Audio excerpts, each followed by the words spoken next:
ഇതൊരു ഉടമ്പടിയായിട്ട് എടുത്തോളാൻ പറഞ്ഞു. ഉടമ്പടി എന്ന് പറഞ്ഞാൽ ദൈവം ഒരു ഉടമ്പടി ചെയ്താൽ പിന്നെ പിന്മാറത്തില്ല. നമ്മൾ അവിശ്വസ്തരായിരുന്നാലും ദൈവം ഒരു ഉടമ്പടി ചെയ്താൽ ദൈവം അതിൽ നിന്ന് മാറത്തില്ല. വചനം പറയാണ്, നമ്മൾ പ്രാർത്ഥിച്ചാൽ നമ്മുടെ കൊച്ചു മക്കൾ വരെ അനുഗ്രഹിക്കപ്പെടും. അവരും പ്രാർത്ഥിക്കുന്നവരായിട്ട് മാറും. അതുകൊണ്ടാണ് പ്രിയപ്പെട്ടവരെ, പ്രാർത്ഥനയ്ക്ക് വലിയ ശക്തിയുണ്ട്. നമ്മൾ വന്ന ഈ കാലഘട്ടത്തിൽ ശക്തമായി ദൈവത്തെ വിളിച്ച് പ്രാർത്ഥിക്കണം.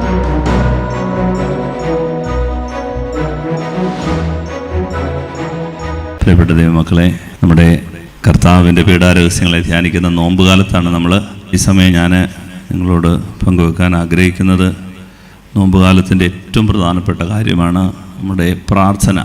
ഈ കാലയളവിൽ നമ്മൾ പ്രാർത്ഥിച്ചതുപോലെയല്ല നോമ്പ് കാലത്ത് പ്രാർത്ഥിക്കേണ്ടത്. അതുകൊണ്ട് നമ്മൾ പ്രാർത്ഥനയുടെ എരിവ് എന്തുമാത്രം വർദ്ധിപ്പിക്കാമോ, പ്രാർത്ഥനയുടെ ശക്തി, തീക്ഷ്ണത എത്രമാത്രം വർദ്ധിപ്പിക്കാമോ അത്രമാത്രം വർദ്ധിപ്പിക്കേണ്ട ഒരു കാലയളവാണ് ഈ നോമ്പ് കാലം. നാളെ പാതി നോമ്പാണ്, പകുതി ദിവസങ്ങൾ കഴിഞ്ഞു, ഇനിയും പകുതി ദിവസങ്ങളിലൂടെയാണ്. നമ്മൾ എന്തുകൊണ്ടാണ് പ്രാർത്ഥനയുടെ സമയം ദൈർഘ്യം കൂട്ടണം, പ്രാർത്ഥനയുടെ ശ്രദ്ധ കൂട്ടണം, പ്രാർത്ഥനയുടെ എരിവ് തീക്ഷ്ണത കൂട്ടണം, അത് നമ്മൾ വ്യക്തിപരമായിട്ട് പ്രാർത്ഥനയ്ക്ക് സമയം കൂടുതൽ കണ്ടെത്തണം എന്ന് പറയാനൊരു കാര്യമുണ്ട്. അതായത് ഈ കാലഘട്ടം മറ്റെല്ലാ കാലഘട്ടം പോലെ അല്ല, നമ്മൾ തിരിച്ചറിയണം. ഈ കാലഘട്ടത്തിൽ എല്ലാ തരത്തിലും തലങ്ങളിലുമുള്ള ആളുകളെ നമുക്ക് കാണാം. പ്രസംഗിക്കുന്നവരുണ്ട്, പാട്ടുപാടുന്നവരുണ്ട്, കൗൺസിലിംഗ് നടത്തുന്നവരുണ്ട്, അല്ലെങ്കിൽ ശുശ്രൂഷകൾ, ജീവകാരുണ്യം, ഒത്തിരി കാര്യങ്ങൾ ചെയ്യുന്നവരുണ്ട്. പക്ഷേ പ്രാർത്ഥിക്കുന്നവരുടെ എണ്ണം കുറയാണ്. അപ്പോൾ അവിടെയാണ് എല്ലാ ചൊവ്വാഴ്ചയും ഇവിടെ പള്ളിയിൽ നിറച്ച് കവിഞ്ഞ് ഇങ്ങനെ ആളുകളിരുന്ന് പ്രാർത്ഥനയ്ക്ക് വേണ്ടി വരുന്നു. അതിൽ വലിയൊരു ദൈവ കൃപ ഉണ്ട്, സന്തോഷമുണ്ട്. ഇവിടെ വരുന്നവരെല്ലാം പ്രാർത്ഥിക്കാനാണ് വരുന്നത്. ഇവിടെ വരുന്നവരൊന്നും വെറുതെ വന്നിട്ട് പോകുന്നവരല്ല. പണ്ടൊക്കെ പറയണമായിരുന്നു ഹല്ലേലൂയ എന്ന് പറയാൻ, പക്ഷേ ഇന്ന് പറയുന്നതിന് മുമ്പേ ഹല്ലേലൂയ എന്ന് പറയും. കാരണം പ്രാർത്ഥിക്കാനാണ് വരുന്നത്, അതെല്ലാവരും ഏറ്റെടുക്കുകയാണ്. അതുകൊണ്ട് ആ പ്രാർത്ഥനയുടെ എരിവ് ഈ കാലഘട്ടത്തിൽ നമ്മൾ ഇനിയും കൂട്ടണം. Hallelujah, hallelujah. അതുകൊണ്ട് നമ്മൾ പ്രാർത്ഥനയെക്കുറിച്ച് ഞാനൊരു പക്ഷേ നിങ്ങളോട് സംസാരിച്ചിട്ടുണ്ടാകാം, എങ്കിലും അതിൻ്റെ പ്രാധാന്യം വളരെ വലുതായതുകൊണ്ട് പ്രാർത്ഥന കുറഞ്ഞു പോകാൻ സാധ്യത ഈ കാലഘട്ടത്തിലുണ്ട്. നോമ്പ് കാലത്ത് നമ്മൾ പ്രാർത്ഥന കുറഞ്ഞു പോകാൻ സാധ്യതയുണ്ട്. അതുകൊണ്ട് പ്രാർത്ഥന ഒരു അവസരം ദൈവം നമുക്ക് തരുന്ന കാലയളവാണ് പ്രാർത്ഥനയ്ക്ക്, നോമ്പുകാലം. കൂടുതൽ പ്രാർത്ഥിക്കാൻ അത് നമ്മൾ വിലപ്പെട്ടതായി കണ്ട് നമ്മൾ ആ അവസരം നിഷേധിക്കരുത്. പ്രാർത്ഥനയ്ക്ക് ദൈവം തരുന്ന അവസരങ്ങൾ നിഷേധിക്കരുത്. പ്രാർത്ഥനയ്ക്ക് ദൈവം ഒരു അവസരം തരുമ്പോൾ നമ്മൾ നോ പറയരുത്. കാരണം പ്രാർത്ഥിക്കേണ്ട സമയമാണിത്. പ്രാർത്ഥിക്കേണ്ട സമയത്ത് പ്രാർത്ഥിക്കാതിരുന്നാൽ നമ്മൾ പിഴ കെട്ടേണ്ടി വരും. പ്രാർത്ഥിക്കേണ്ട സമയത്ത് പ്രാർത്ഥിക്കാതിരുന്നാൽ പിഴ കെട്ടേണ്ടി വരും. ഇതാരാ പഠിപ്പിച്ചെന്ന് ചോദിച്ചാൽ സഭയുടെ ആദ്യത്തെ മാർപ്പാപ്പ എന്ന് വേണമെങ്കിൽ വിളിക്കാവുന്ന പത്രോസ്ലീഹായാണ് പഠിപ്പിക്കുന്നത്. പ്രാർത്ഥിക്കേണ്ട സമയത്ത് മക്കളെ പ്രാർത്ഥിക്കണം. നോമ്പുകാലം പ്രാർത്ഥനയുടെ കാലമാണ്. ആ സമയത്ത് നമ്മൾ കൂടുതൽ പ്രാർത്ഥിക്കണം. പത്രോസിൻ്റെ ഒരു നോമ്പുകാല ഉപവാസകാലമായിരുന്നു ഗത്സമേൻ തോട്ടത്തിൽ. ഈശോ ഗത്സമേൻ തോട്ടത്തിൽ വന്നിട്ട് പത്രോസിനോട് പറഞ്ഞു, പത്രോസേ ഉറങ്ങരുത്. തട്ടി ഉണർത്തി 3 തവണ. എന്നിട്ട് പറഞ്ഞു, എഴുന്നേക്ക്, ഉണർന്നിരുന്ന് പ്രാർത്ഥിക്കുക, ഉണർന്നിരുന്ന് പ്രാർത്ഥിക്കുക. പക്ഷേ കർത്താവ് പോകുന്ന സമയത്ത് പത്രോസ് വീണ്ടും ഉറങ്ങിപ്പോയി. പത്രോസ് ഉറങ്ങിയത് കൊണ്ട് പത്രോസിന് പിഴ കെട്ടേണ്ടി വന്നു. കാരണം കർത്താവിനെ ഏതാനും മണിക്കൂർ കഴിഞ്ഞപ്പോൾ പിടിച്ചുകൊണ്ടുപോയി വല്ലാതെ പീഡിപ്പിച്ചു. ഇത് കണ്ടിട്ട് പത്രോസ് മാറി നിന്ന് കർത്താവിനെ വീണ്ടും മാനസികമായി പീഡിപ്പിക്കേണ്ടി വന്നു. അവിടെയുള്ള ഒരു പാവപ്പെട്ട പെൺകുട്ടി പത്രോസിനോട് ചോദിച്ചു, നീയും ഗലീലിയക്കാരനല്ലേ, നസ്രായൻ്റെ കൂടെ ഉള്ളവനല്ലേ? യാതൊരു ഉളുപ്പുമില്ലാതെ പത്രോസ് പറഞ്ഞു, ഞാൻ അവനെ അറിയുന്നേയില്ല. ഇതാണ് ഞാൻ പറഞ്ഞത്, പ്രാർത്ഥിക്കേണ്ട സമയത്ത് പ്രാർത്ഥിക്കാതിരുന്നാൽ പിശാച് ഗോതമ്പിട്ട് പാറ്റിക്കൊഴിക്കുന്നത് കണക്കെ, മുറത്തിലിട്ട് പാറ്റുന്ന കണക്കെ നമ്മളെ പാറ്റിക്കൊഴിക്കും. കർത്താവ് പറഞ്ഞു, പത്രോസേ, നീ പ്രാർത്ഥിച്ചില്ലെങ്കിൽ പിശാച് നിന്നെ മുറത്തിൽ ഗോതമ്പിട്ട് പാറ്റുന്ന കണക്കെ പാറ്റിക്കൊഴിക്കും. ഞാനത് കാണുന്നുണ്ട്. അതുകൊണ്ടാണ് പറഞ്ഞ, പത്രോസേ, നീ പ്രാർത്ഥിക്കണം. പത്രോസ് പറഞ്ഞ, കർത്താവേ, നിനക്കറിയാത്തതുകൊണ്ടാണ്. ആരൊക്കെ നിന്നെ ഉപേക്ഷിച്ചാലും ഞാൻ നിന്നെ ഉപേക്ഷിക്കില്ല. കർത്താവ് പറഞ്ഞു, ഇന്ന് തന്നെ തെളിയിക്കും, നീ എന്നെ ഉപേക്ഷിക്കുക മാത്രമല്ല തള്ളിപ്പറയും. അറിയത്തേയില്ല. 3.5 വർഷം ഉടുത്ത് കൂടെ നടന്ന, കൂടെ കിടന്നുറങ്ങിയ, കർത്താവിൻ്റെ ചങ്കോട് ചേർന്നിരുന്ന പ്രിയപ്പെട്ട പത്രോസ് പറയാണ്, അറിയുന്നേയില്ല കർത്താവിനെ. കാരണം എന്താ? എല്ലാം ഉണ്ട്, പക്ഷെ പ്രാർത്ഥന ഇല്ലാതായിപ്പോയി. Hallelujah, hallelujah. ഇതറിഞ്ഞ പത്രോസ് എന്ത് ചെയ്തു? ആദ്യമേ തൻ്റെ ലേഖനം എഴുതുമ്പോൾ, പത്രോസിൻ്റെ 1-ാം ലേഖനത്തിൻ്റെ 4-ാം അധ്യായം 7-ാം തിരുവചനത്തിൽ പറയുകയാണ്, മക്കളെ, എനിക്കൊരബദ്ധം പറ്റി. പ്രാർത്ഥിക്കേണ്ട സമയത്ത് ഞാൻ പ്രാർത്ഥിക്കാതിരുന്നത് കൊണ്ട് എൻ്റെ ഗുരുവിനെ ഞാൻ തള്ളിപ്പറഞ്ഞു. അതുകൊണ്ട് ലേഖനം എഴുതിയപ്പോൾ പത്രോസ് ആകപ്പാടെ 2 ലേഖനം എഴുതിയിട്ടുണ്ട്. അതിൽ പത്രോസ് പഠിപ്പിക്കുന്ന ഒരു പ്രധാന കാര്യം എന്താണെന്നറിയാമോ? മക്കളെ, പ്രാർത്ഥിക്കേണ്ട സമയത്ത് പ്രാർത്ഥിച്ചോണേ. കാരണം കർത്താവ് പറഞ്ഞിട്ടുണ്ട്, പത്രോസേ, നീ തിരിച്ചു വന്ന് നിന്റെ സഹോദരങ്ങളെ ശക്തിപ്പെടുത്തണം. ഇത് കേട്ട് പത്രോസ് ലേഖനം എഴുതി. സഹോദരങ്ങളെ ശക്തിപ്പെടുത്താൻ വേണ്ടി ലേഖനം എഴുതിയിട്ട് പറഞ്ഞു. കാരണം കർത്താവ് പറഞ്ഞു, തിരിച്ചു വന്ന്, തള്ളിപ്പറഞ്ഞവനോട് പറയണം, നീ തിരിച്ചു വരണം പത്രോസേ, വന്നിട്ട് നിന്റെ സഹോദരങ്ങളെ ശക്തിപ്പെടുത്തണം. അങ്ങനെ ശക്തിപ്പെടുത്താൻ പത്രോസ് എഴുതിയ ലേഖനമാണ് 1-ഉം 2-ഉം ലേഖനങ്ങൾ.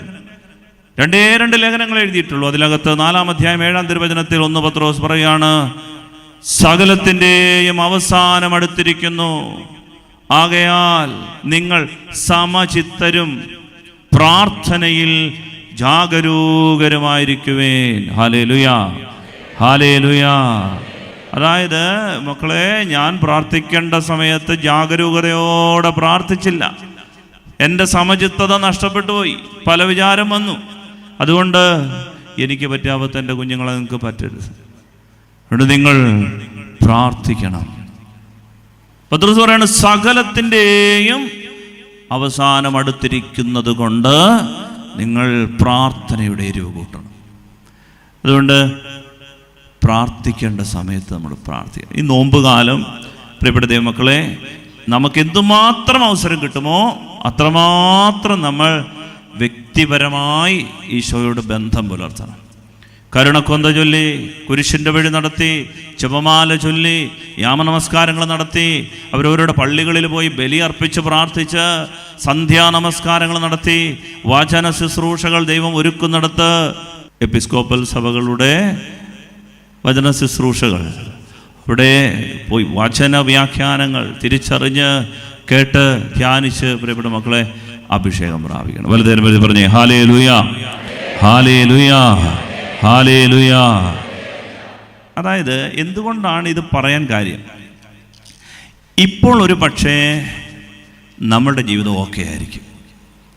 ഇപ്പം നമ്മുടെ ജീവിതം ആരോഗ്യമുണ്ട്, വലിയ രോഗമൊന്നുമില്ല, വലിയ പ്രശ്നമൊന്നുമില്ല, സമാധാനത്തോടെ പോവുകയാണ്. പക്ഷെ ഇതായിരിക്കത്തില്ല നാളത്തെ നമ്മുടെ ജീവിതം.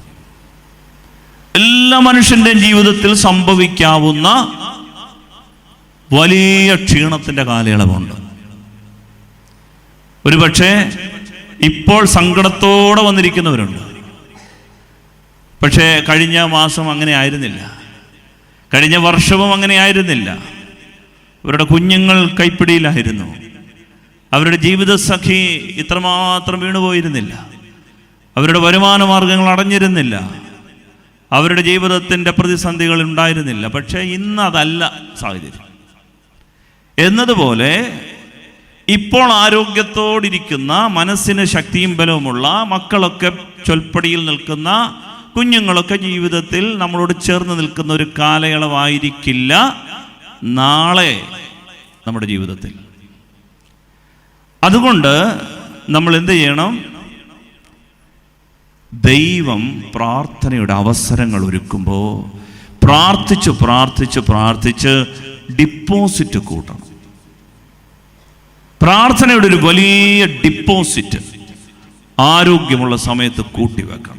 Hallelujah, hallelujah. എന്താണ് ഡിപ്പോസിറ്റിൻ്റെ ഗുണം? ഇപ്പോൾ എനിക്കൊരു 10,000 രൂപ ബാങ്കിലുണ്ടെങ്കിൽ ഒരാവശ്യം വന്നാൽ ആവശ്യ സമയത്ത് പോയി വല്ലവൻ്റെ മുമ്പിൽ ഇരക്കണ്ട. എനിക്കൊരു പ്രതിസന്ധി വന്നാൽ ഡിപ്പോസിറ്റ് ഉണ്ടെങ്കിൽ ഗുണം ATM പൈസ വരും. കാർഡിട്ട് എടുത്താൽ മതി. ആരുടെയും മുമ്പിൽ ചെന്നിട്ട് എനിക്ക് 100 രൂപ തരണേ എന്ന് ചോദിക്കണ്ട. ഇതാണ് നിക്ഷേപത്തിൻ്റെ ഗുണം. അതുകൊണ്ടാണ് ഈശോ പറയുന്നത്, പ്രാർത്ഥനയ്ക്കൊരു ആഹ്വാനം, ഒരു അവസരം ഒരുങ്ങുമ്പോൾ നമ്മൾ ആരോഗ്യമുള്ളപ്പോൾ പ്രാർത്ഥിച്ച് ബലപ്പെട്ട് നിൽക്കണം. നാളെ നമ്മുടെ ജീവിതത്തിൽ ഉണ്ടാകുന്ന ഒരു ക്രൈസിസിൽ പ്രിയപ്പെട്ടവരെ, നമുക്ക് ആരോടും ഇരക്കാതെ ഈ ഡിപ്പോസിറ്റിൽ നിന്ന് ആവശ്യത്തിനെടുത്ത് ഉപയോഗിക്കാം. ഇതാണ് പ്രാർത്ഥന ഒരു നിക്ഷേപമാണെന്ന് പറയാനുള്ള കാര്യം. അതുകൊണ്ട് ഇപ്പോൾ വന്ന് ആരാധനയിൽ കൂടി പ്രാർത്ഥിക്കുന്നവർക്കൊന്നും വചനബന്ധിതമായി പറയുകയാണ്, ഒരിക്കലും ഒരു പഞ്ഞമാസം ഉണ്ടാവില്ല. Hallelujah, hallelujah. ജെറമ്യായുടെ പുസ്തകം 13-ാം അധ്യായം 16-ാം തിരുവചനം പറയുന്നുണ്ടത്. ഈ ഡിപ്പോസിറ്റ് വളരെ പ്രധാനപ്പെട്ടതാണെന്ന് ജെറമ്യായുടെ പുസ്തകം 13-ാം അധ്യായം 16-ാം തിരുവചനം. അതായത് ഇങ്ങനെയാണ് വചനം, ശ്രദ്ധിച്ച് കേൾക്കണം.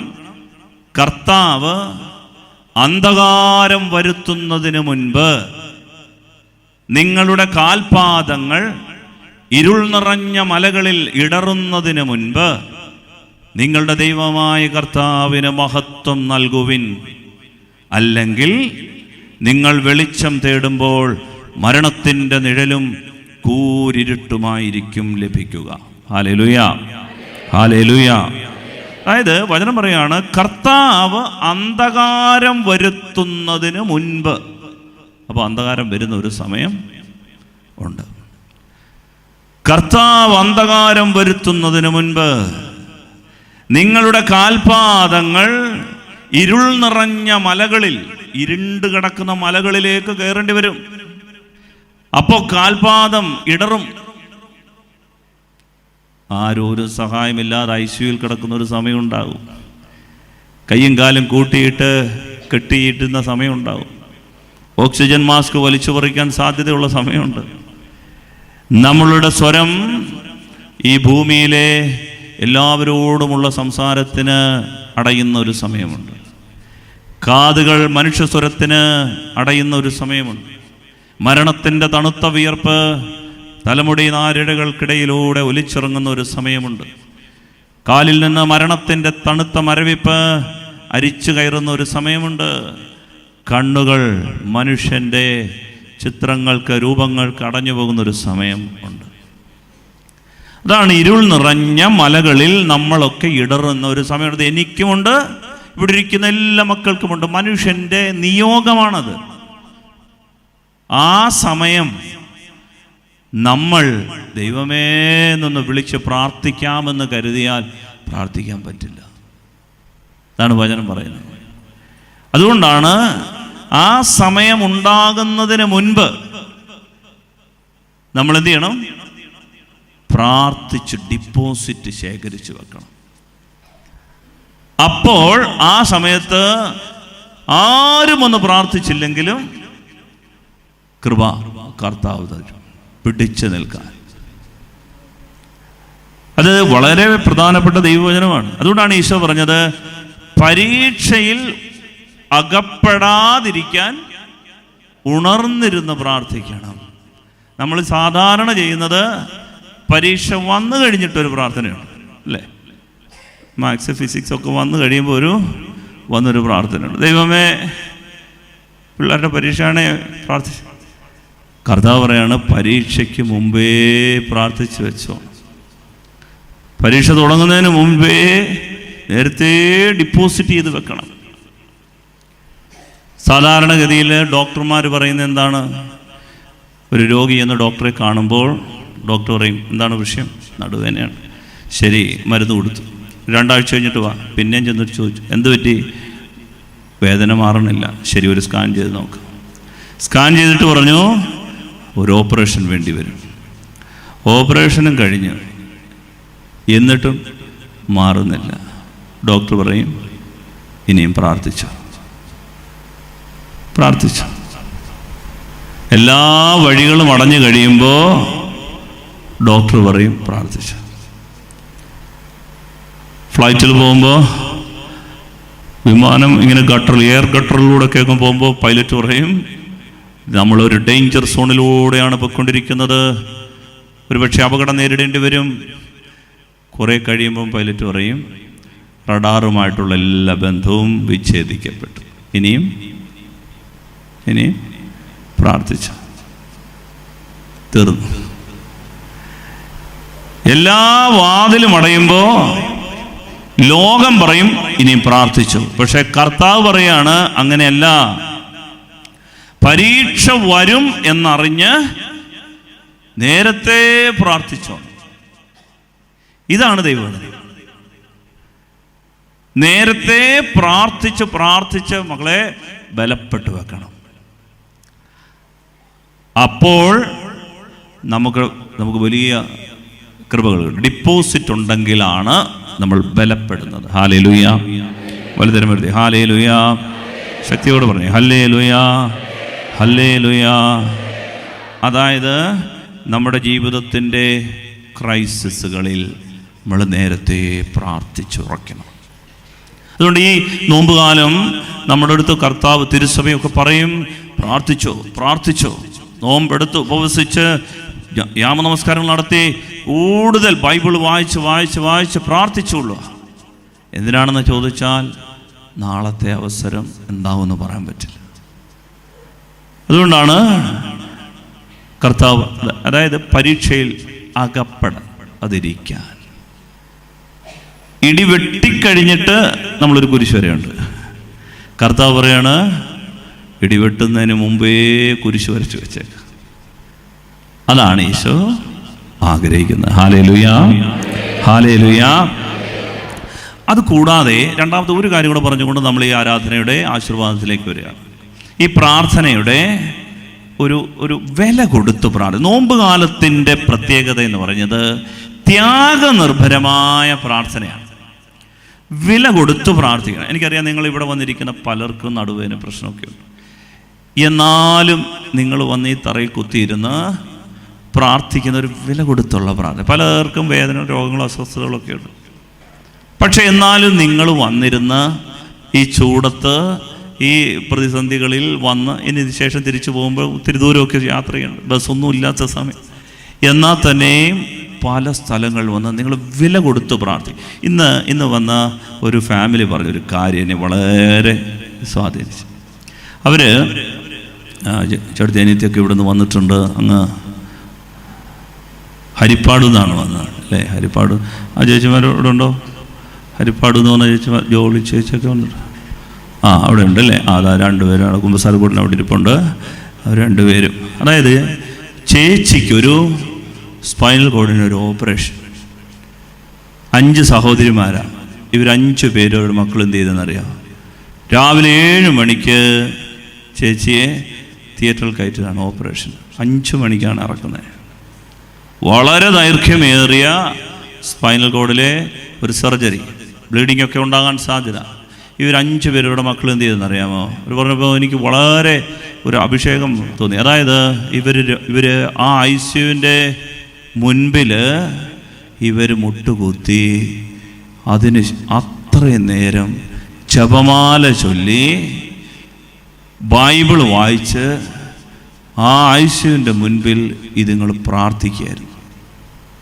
എന്ന് വെച്ചാൽ ഞങ്ങളുടെ ചേച്ചിക്ക് വേണ്ടി പ്രാർത്ഥിച്ച് പിടിച്ചു വാങ്ങിക്കുകയാണ്, വില കൊടുത്ത് പ്രാർത്ഥിക്കുകയാണ്. ഞാൻ പറഞ്ഞത് ശരിയല്ലേ ചേച്ചി? അല്ലേ? കേൾക്കണം അല്ലേ? ഞാൻ പറഞ്ഞത് ശരിയല്ലേ? ഇങ്ങനെയല്ലേ പ്രാർത്ഥിച്ചത്? അതെ. അതായത് ഈ ഒരു ചേച്ചി അഡ്മിറ്റാണ്. ഇതുങ്ങൾ വേറെ പ്രോഗ്രാംസ് എല്ലാം മാറ്റി വെച്ചിട്ട് ഐസിയുവിൻ്റെ മുമ്പിൽ അങ്ങോട്ട് മുട്ടുകുത്തി നിങ്ങളുടെ ചേച്ചിയെ തന്നേ പറ്റും. വില കൊടുത്ത് പ്രാർത്ഥിക്കുക.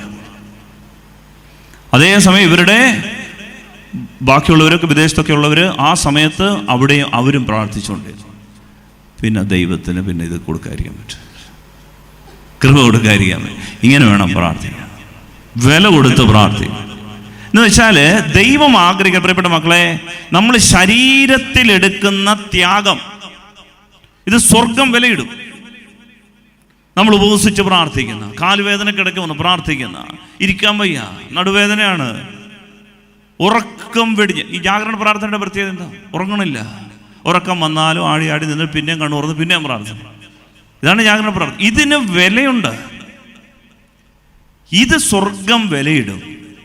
കാരണം വയ്യ, ഉറക്കമാണ്, മരുന്ന് കഴിക്കുന്നുണ്ട്, എന്നാ തന്നെ പാവം വന്നില്ലേ, മുട്ടുകുത്തുന്നില്ലേ, കൈവിരിക്കാൻ പറയുമ്പോൾ കൈവിരിച്ച് പിടിക്കുന്നില്ലേ, കുമ്പിട്ട് പ്രാർത്ഥിക്കുന്നില്ലേ, സാഷ്ടാംഗം പ്രണമിക്കുന്നില്ലേ, കൈകൂപ്പി പിടിച്ച് പ്രാർത്ഥിക്കുന്നില്ലേ, സ്വരമുയർത്തി പ്രാർത്ഥിക്കുന്നില്ലേ, പാടി പ്രാർത്ഥിക്കുന്നില്ലേ, ഡാൻസ് കളിക്കാൻ പറയുന്നില്ല ഇവിടെ, എന്നാലും അതിനും തയ്യാറാണ്.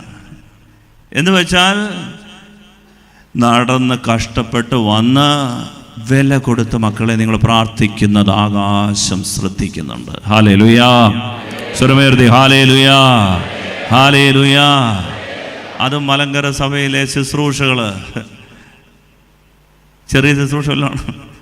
തുടങ്ങിയത് തീരുന്നതിന് എത്ര മണി, എപ്പോൾ തീരുന്ന ഒരു പിടുത്തവും ഇല്ല. എന്നാലും വന്ന് വയ്യാതിരിക്കുന്നവർ പിന്നെയും വന്നിട്ട് പ്രാർത്ഥിക്കുക. ശരീരത്തിലെല്ലാ അസുഖങ്ങളാണ്. ഇങ്ങനെ ഇവിടെ ഇരിക്കുന്നവർ 80% രോഗപീഠയുടെ ആക്രമണമേറ്റ് പിടഞ്ഞു വന്നിരിക്കുന്നവരാണ്. പക്ഷേ എന്നാലും വരും. എന്നിട്ട് ഈ കുഞ്ഞുങ്ങളെയും കൊണ്ടുവരും. ഇതിനിടയിൽ വില കൊടുത്ത് പ്രാർത്ഥിക്കുന്നു, സമയമെടുത്ത് പ്രാർത്ഥിക്കും. പ്രിയപ്പെട്ടവരെ, അത് ദൈവം ആഗ്രഹിക്കുന്ന ശുശ്രൂഷയാണ്. ഇതിൻ്റെ റോൾ മോഡൽ എന്ന് പറയുന്നത് ഈശോയാണ്. നിങ്ങൾ ബൈബിൾ വായിച്ചാൽ മർക്കോസിൻ്റെ സുവിശേഷം 1-ാം അധ്യായം 35-ാം തിരുവചനത്തിൽ ഇങ്ങനൊരു വചനമുണ്ട്. ഈശോ അതിരാവിലെ ഉണർന്ന് ഒരു വിജന സ്ഥലത്തേക്ക് പോയി അവിടെ പ്രാർത്ഥിച്ചു കൊണ്ടിരുന്നു. അതിരാവിലെ ഉണർന്നു. അപ്പോൾ ഞാൻ ചിന്തിച്ചു, തലേന്ന് നേരത്തെ കിടന്ന് കാണും ഈശോ, അതുകൊണ്ടായിരിക്കും രാവിലെയൊക്കെ എഴുന്നേക്കാൻ പറ്റുന്നത്. പക്ഷെ അങ്ങനല്ല. അതിൻ്റെ തൊട്ട് മുൻപിൽ നമ്മൾ വായിച്ചാൽ മതി. മർക്കോസിൻ്റെ സുവിശേഷം 1-ാം അധ്യായം 32-ാം തിരുവചനത്തിൽ അതിൻ്റെ തൊട്ട് മുമ്പിലുള്ള വചനത്തിൽ പറയുകയാണ്, തലേന്ന് വൈകിട്ട് ഈശോ എപ്പോഴായിരിക്കും കിടന്നതെന്ന് പറയുന്നത്. അതായത് ബൈബിൾ ഇങ്ങനെയാണ് പറയുന്നത്, അന്ന് വൈകുന്നേരം സൂര്യാസ്തമയമായപ്പോൾ എന്ന് പറഞ്ഞാൽ യഹൂദൻ്റെ സൂര്യാസ്തമയം എന്ന് പറഞ്ഞാൽ 6 മണി കഴിഞ്ഞു, രാത്രിയുടെ 1-ാം യാമം തുടങ്ങി. ആ സമയത്ത് രോഗികളും പിശാച് ബാധിതരുമായി എല്ലാവരെയും അവർ അവൻ്റെ അടുത്ത് കൊണ്ടുവന്നു. നഗരവാസികളെല്ലാം വാതിൽക്കൽ സമ്മേളിച്ചു. വിവിധ രോഗങ്ങൾ ബാധിച്ചിരുന്ന വളരെ പേരെ അവൻ സുഖപ്പെടുത്തി. അനേകം പിശാചുകളെ പുറത്താക്കി. പിശാചുകൾ തന്നെ അറിഞ്ഞിരുന്നത് കൊണ്ട് സംസാരിക്കാൻ അവൻ അനുവദിച്ചില്ല. അവ ഈ രാത്രി മുഴുവൻ ശുശ്രൂഷയായിരുന്നു. വളരെ പിശാചുകളെ പുറത്താക്കി. ഒരു പിശാച് പുറത്താകുമ്പോൾ ഉണ്ടാകുന്ന പ്രശ്നം എനിക്കറിയാം. പൂനെയിൽ ഒരു ധ്യാനം നടത്തിക്കൊണ്ടിരിക്കുമ്പോൾ ഞാനും ദാനിയേൽ പൂർണ്ണത്തിലച്ഛനും കൂടെ ഞങ്ങൾ ധ്യാനം നടത്തുന്ന സമയത്ത്, ആരാധനയുടെ സമയത്ത് എല്ലാവരും സ്തുതിച്ച് പ്രാർത്ഥിച്ചുകൊണ്ടിരിക്കുമ്പോൾ ഒരു ചേച്ചി മാത്രം വേറൊരു ശബ്ദത്തിൽ സ്തുതിക്കുന്നു. അപ്പോൾ ഞങ്ങൾക്ക് മനസ്സിലായി ആ ശബ്ദം നമുക്ക് വേണ്ട ശബ്ദമല്ലെന്ന്. ഒരു പ്രത്യേക രീതിയിലാണ് സ്തുതി. അപ്പോൾ അത് കേട്ട് അതിനുശേഷം ആരാധനയ്ക്കിടയ്ക്ക് ഇത് പുറത്തിയാടി. അപ്പോൾ ആൾക്കാരെല്ലാം കൂടെ പിടികൂടി അവസാനം ഞങ്ങൾ പ്രാർത്ഥിച്ച് എല്ലാവരും പോയി കഴിഞ്ഞ് ഒരു കണക്കിന് ഇതിനെ ഈശോയുടെ നാമത്തിൽ ബന്ധിച്ച് പുറത്താക്കി തിരികെ നന്ദിയൊക്കെ പറഞ്ഞ് ഞങ്ങൾ ചെന്ന് അന്ന് കിടന്നപ്പം 1 മണി കഴിഞ്ഞു. ഒരു പിശാച്, ഒറ്റ പിശാച്. ഇവിടെ കർത്താവ് പറയാണ്, അനേകം പിശാചുകളെ പുറത്താക്കി. രാത്രി എത്ര മണിയായി കാണും? എന്നിട്ട് അടുത്ത വചനം പറയുകയാണ്, അതിരാവിലെ ഈശോ ഉണർന്ന് പ്രാർത്ഥിക്കാനായിട്ട് പോയി. ഇതാണ് ശരീരത്തിൽ വില കൊടുത്ത് പ്രാർത്ഥിച്ച ഒരു ഈശോയാണ് നമുക്കുള്ളത്. ശരീരത്തിൽ വില, മക്കളെ, അതിന് വിലയുണ്ട്. അതിന് കർത്താവ് പ്രതിഫലം തരും. അതുകൊണ്ടാണ് ഈ നോമ്പ് കാലത്ത് നമ്മൾ 40 കുമ്പിടിയിൽ പ്രാർത്ഥനയൊക്കെ വേണം എന്ന് പറയുന്നതിൻ്റെ കാര്യം. നമ്മുടെ പൂർവികര് അച്ചട്ട് നോമ്പനുസരിച്ച് എത്ര താമസിച്ചാൽ രാത്രി ഈ പ്രാർത്ഥനകൾ നടത്താതെ കിടക്കരുത്. അതിരാവിലെ എഴുന്നേറ്റ് പാടും, മനമേ പക്ഷിഗണങ്ങളുണർന്നിത. ആ പിള്ളേർക്ക് അതറിയത്തില്ല, കാരണം അവർ പാടുന്ന സമയത്ത് തിരിഞ്ഞു കിടക്കും. അപ്പോൾ അമ്മമാർ ശബ്ദം കൂട്ടി പാടും, അപ്പന്മാർ അവർ പിന്നെ ഇങ്ങോട്ട് തിരിഞ്ഞു കിടക്കും. ഒരു കണക്കിന് എന്നാലും എഴുന്നേൽപ്പിച്ച് പാടിക്കും. അതായത്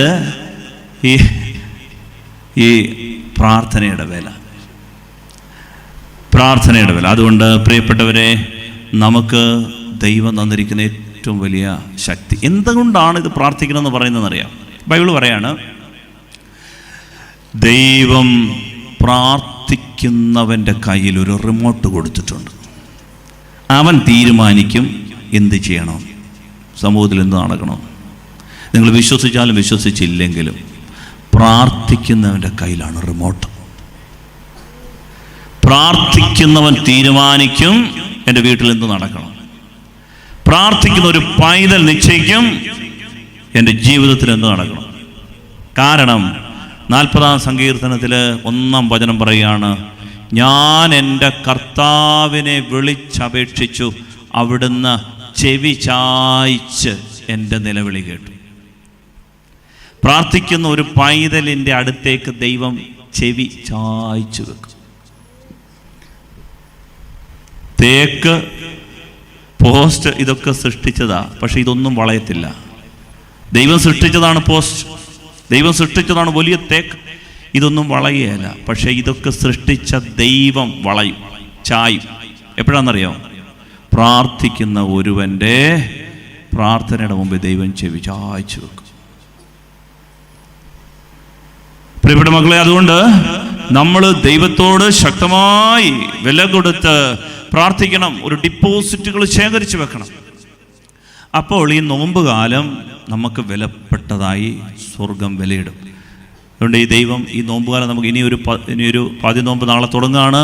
തുടർന്ന് വരുന്ന ദിവസങ്ങൾ നമ്മൾ പ്രാർത്ഥിച്ച് അഭിഷേകം. അപ്പോൾ ചിലരൊക്കെ ചോദിച്ചേക്കാം, അച്ഛാ ഞാൻ തന്നെ പ്രാർത്ഥിച്ചിട്ട് കഥയുണ്ടോ? എൻ്റെ വീട്ടിലെ പിള്ളേരുടെയൊക്കെ അവസ്ഥ ഇതാണ്. ഇതുങ്ങളൊന്നും പ്രാർത്ഥിക്കുന്നൊന്നുമില്ല അച്ഛാ, അതുങ്ങളുടെ വഴിക്ക് നടക്കണം. അതിനെന്താ ഉത്തരമുണ്ട്. ബൈബിളിൽ എല്ലാത്തിനും ഉത്തരമുണ്ട്. പലരും വന്ന് പറയുന്നുണ്ട്, അച്ഛാ ഞാനും അതിയാനും ഒക്കെ ഇരുന്ന് പ്രാർത്ഥിക്കുന്നു, പക്ഷേ മക്കളുടെ അവസ്ഥ, പ്രാർത്ഥനയില്ല, പള്ളിയില്ല, ദൈവവിചാരമില്ല. അങ്ങനെയല്ല. ഞാൻ ഇന്നലെ മുംബൈയിൽ നിന്ന് വന്നേ. അവിടെ ഒരു 180ഓളം യുവജനങ്ങൾ, ആൺകുട്ടികളും പെൺകുട്ടികളും വന്ന് ഒരു ദിവസം രാവിലെ 7 മണി തൊട്ട് വൈകിട്ട് 5 മണി വരെ അതുങ്ങൾ പള്ളിക്കകത്ത് തന്നെ ഇത് പ്രാർത്ഥനയായിരുന്നു. നിങ്ങളുടെയൊക്കെ മാതാപിതാക്കളുടെ, മുംബൈയിലെ യുവജനങ്ങൾ എല്ലാവരും കണ്ണുനീരോട് ആരാധന നടത്തി, വിശുദ്ധ കുമ്പസാരം നടത്തി പ്രാർത്ഥിക്കുന്നത് ഞാൻ കണ്ടു. പ്രിയപ്പെട്ടവരെ, അതിൻ്റെ കാരണം എന്താ? അതിൻ്റെ കാരണം ഇതാണ്. അതായത് ഇതുങ്ങളുടെ മാതാപിതാക്കൾ അവർ പ്രാർത്ഥിക്കുന്നവരാണ്. വചനം പറയുന്നത് എന്താണ്?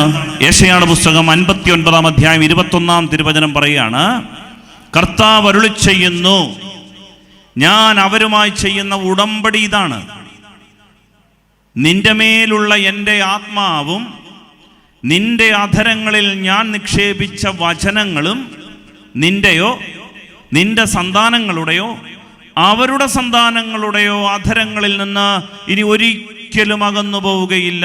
കർത്താവാണ് ഇത് അരുളി ചെയ്യുന്നത്. ഹല്ലേലൂയാ, ഹല്ലേലൂയാ. അതുകൊണ്ട് പ്രിയപ്പെട്ട മക്കളെ, നമ്മുടെ മക്കൾ പ്രാർത്ഥിക്കുന്നില്ല എന്ന് കരുതി ഇപ്പം സങ്കടപ്പെടരുത്. നിങ്ങൾ ചെയ്യേണ്ടത് എന്താണ്?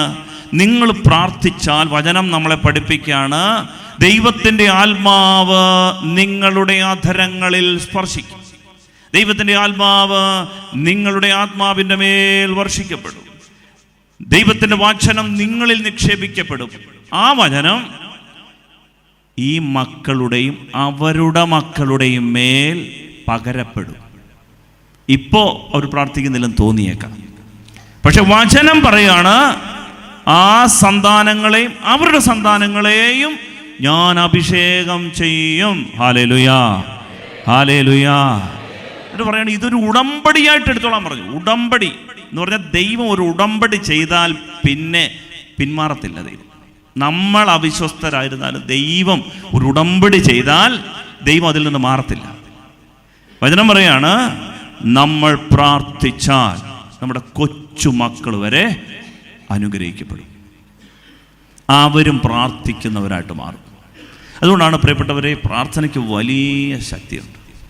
നമ്മൾ വന്ന ഈ കാലഘട്ടത്തിൽ ശക്തമായി ദൈവത്തെ വിളിച്ച് പ്രാർത്ഥിക്കും. വലതുകരം ശക്തിയോട് പറഞ്ഞ് ഹല്ലേലൂയ, ഹല്ലേലൂയ, ഹല്ലേലൂയ. നമുക്ക് മനസ്സിലാക്കാവുന്നതിലും വലിയ ശക്തി, സ്വാധീനം പ്രാർത്ഥനയ്ക്കുണ്ട്. നോമ്പുകാലം പ്രാർത്ഥനയ്ക്ക് ഇനിയും ദൈവം തരുന്നത്, ഇപ്പോൾ ഒരു അധ്യായം ബൈബിൾ വായിക്കുന്നവർ 2 അധ്യായം വായിക്കണം. ഇപ്പോൾ സന്ധ്യാപ്രാർത്ഥനയ്ക്ക് ഉറങ്ങി പ്രാർത്ഥിക്കുന്നവർ ഉറങ്ങാതെ പ്രാർത്ഥിക്കും. പ്രഭാത പ്രാർത്ഥന കൂടെ നടത്തണം. ബലിയർപ്പിക്കാനായിട്ട് ഇപ്പോൾ ബുദ്ധിമുട്ടുള്ള ബലിയർപ്പിച്ച് 2 ദിവസങ്ങളിൽ രാവിലെ ബലിയർപ്പിച്ച് പ്രാർത്ഥിക്കും. വചനം കേൾക്കണം. ഒത്തിരി ടി വിയൊക്കെ കണ്ട് ഫേസ്ബുക്ക് ഒക്കെ തപ്പി വാട്സപ്പൊക്കെ ചൊറിഞ്ഞുകൊണ്ടിരിക്കാതെ നമ്മൾ കുറേ കൂടെ പ്രാർത്ഥനയുടെ കാര്യങ്ങൾ ശ്രദ്ധിക്കണം. പ്രിയപ്പെട്ട മക്കളെ, ഇത് ഈ കാലഘട്ടത്തിൻ്റെ ആവശ്യമാണ്. ദൈവം ആഗ്രഹിക്കുന്ന കാര്യമാണ്. നമുക്ക് പ്രാർത്ഥനയിൽ ബലപ്പെടാനായിട്ട് ശ്രദ്ധിക്കാം. നമുക്ക് ഈ ആരാധനയിൽ ഒത്തിരി നിയോഗങ്ങൾ പല സ്ഥലങ്ങളിൽ നിന്ന് വന്ന് ആളുകൾ പ്രാർത്ഥിക്കാനൊക്കെ സഹായം ചോദിച്ചിട്ടുണ്ട്. പ്രാർത്ഥിക്കുന്നവരുടെ കയ്യിലാണ് റിമോട്ട്. ഇപ്പോൾ നമ്മളിവിടെ ഇരുന്ന് അത് നിയന്ത്രിക്കും. പലരുടെ വീടുകളിലെ കെട്ടുകൾ ഇവിടുന്ന് പ്രാർത്ഥിച്ചഴിക്കും. നമ്മളിവിടെ ഇരുന്നുകൊണ്ട് പല ജീവിത പ്രശ്നങ്ങളെ പ്രാർത്ഥിച്ചു മാറ്റി.